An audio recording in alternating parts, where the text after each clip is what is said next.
Hey, and welcome to the studio. For today's project, I wanted to show you how I made this sweet little wreath using the Perfect Pennants Bigs die and my Big Shot and the 1 1/4 inch circle punch. So let me show you how it's done. First, I ran a piece of very vanilla cardstock through my Big Shot using the Perfect Pennants Bigs die. And actually when I did, I goofed and I didn't catch this whole scallop, but I'll show you how we can hide that in a minute. To make the wreath center, I'm going to flip my 1 1/4 inch circle punch over so I can see what I'm doing. And I am going to feed the circle through, and I'm going to check two things. One, from my vantage point, I can't quite show it on camera, there are just the littlest bits of these scallops that show through on either side if it's even. And so I'm using my middle finger and my thumb to kind of gauge how even that is. And then I'm going to tip this up so I can see and make sure that the circle is going to hit it centered this way. So it's a bit of judgment, and if you want to run a couple extra through your Big Shot just so that you're sure you're getting this right, you can certainly do that. The alternative would be to punch the circle first and then put the piece of cardstock with the circle centered on your Bigs die and then feed it through. But as it turns out, this worked out pretty well. So let me save this scrap for another project. And now our next step is going to be threading the taffeta ribbon through the holes. And I should pause and say that the Perfect Pennants Bigs die has two scallop circles that you can punch. The other one is gorgeous, but very delicate edges. Something where a ribbon like this, if you were feeding it through, would probably break one of the edges. You'd have to be so super careful. But it would be really pretty if you did it with something like linen thread, or it's not available in the catalog right now, but like a metal cord of some sort. I even think our narrow taffeta might be too big, but it's really pretty and you could do something very delicate with it. Maybe the baker's twine. Anywho, here we are with this project, and I've taken a 10-inch strip of the Riding Hood Red taffeta ribbon, and I've put points at both ends so that I can feed it through the project. This one's frayed because I started threading this and realized I'd forgotten to punch the circle out, so I had to undo it. Normally it doesn't get this tattered. So here's the boo-boo that I made earlier. I'm going to put that at about 5:30 as if this were a clock face. So I'm just going to start feeding. I want the ends of my ribbon to be at about 6 o'clock. So if this is making any sense, here's 5:30 and here's about 6 o'clock. I'm going to leave a tail about that length up, and you'll see why. And then I'm just going to thread this ribbon in and out, being careful to do two things. One, not to twist it. And then two, as I bring the ribbon back down, I like to squish the end with my thumb, kind of pinch it down, so that as I feed, as I feed this through the hole, the ribbon doesn't fold over on itself. So you can see more of the ribbon and it's more attractive. So I'm just going to thread this in and out all the way around. Okay, so I have finished threading the Riding Hood Red taffeta ribbon through this circle, and now I've just got these two unsightly ends to deal with. And what I'm just going to do is I'm going to tuck them in to an already threaded section here around the back, and then just secure it with a bit of Scotch tape. So let me do that really quick. You can tell I've been threading with this end because it's getting rather tattered. So this is the front. You can barely tell what's going on in the background. I'm just going to straighten that end out a little bit. I'm going to snip off some of this length. And then on the back, I've got a couple pieces of Scotch tape here. I'm just going to secure them in the back so that they don't come out and show.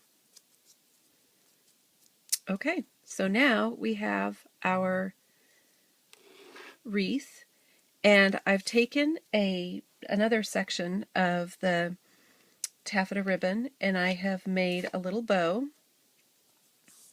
and I'm just going to adhere that to the bottom of the wreath with a glue dot. And so I'm down to my last two glue dots on this strip here. So I'm just going to take the back of the bow and push it against the glue dot on the paper, and it just lifts up with the bow.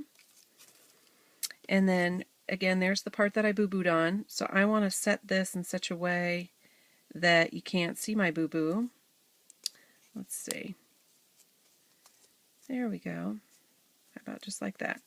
And I press it on there, and that bow will stick. And then I can kind of scooch the bow around a little bit and make it just so. So now what I need to do is take a bit of linen thread to make the hanger for the wreath. And I'm just going to slip this through here. I'm going to start by tying a knot, and I'm not going to bring the knot all the way down to the wreath.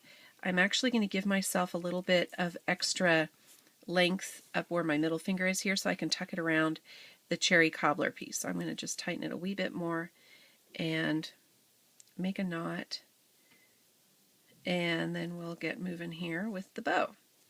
So here we go.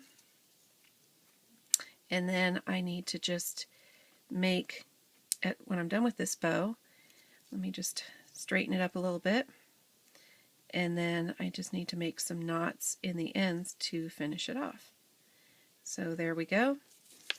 And actually I'm going to wait on making those knots until I adhere this to the rest of the card so that I can see what I've got to work with. So here is my piece of cardstock with the score, beautifully lined up. I'm going to use my bone folder here to firm up that fold. Alright, so there's the card base. I'm going to set that up here, and then I have a piece of cherry cobbler cardstock that I ran through my Big Shot with the Perfect Polka Dots embossing folder, and that's going to be what I put this sweet little wreath on. So I want the wreath to kind of hang off a wee bit, and that bow of course needs to be front and center at the bottom, but I'm going to make my little hanger. I'm going to set this down. I'm going to put this little bow that I made with the linen thread so that the bow is just at the top of the wreath, and this little loop right here I'm going to tape over the edge of the cherry cobbler cardstock. So I'm just going to fold that over and get another little piece of Scotch tape and adhere it on the back. And then I'm going to adhere all of this onto my card face. There we go, line up my edges just so. And I like where that wreath is going. I'm going to add a Stampin' Dimensional to the bottom of my wreath. And peel off the backing. And there we go. So now that's down, and the only thing I have to do next is just straighten up this linen thread bow and tie off the knot at the end. I just like how that kind of finishes the look of the linen thread. And the other side here.